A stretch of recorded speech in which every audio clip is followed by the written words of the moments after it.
Welcome to the Genius Factory. Enjoy the video. You begin by opening the app drawer and choosing the first apps to combine.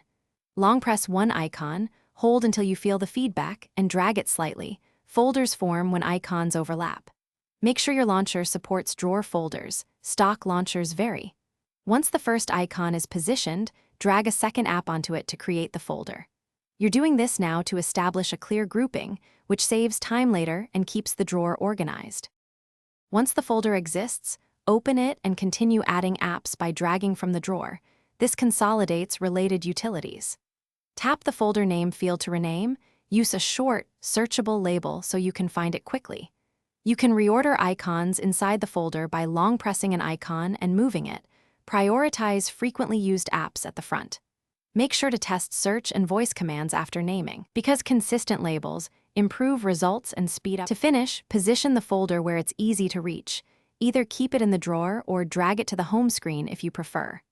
If the folder fails to form, clear the launcher cache, restart the device, or try a different launcher like Nova. This often resolves permission or software quirks. Make sure to back up launcher settings if you've customized layouts heavily, because a restore saves time. If problems persist, reinstall updates and test again. Thanks for watching. If you found this helpful, don't forget to like and subscribe.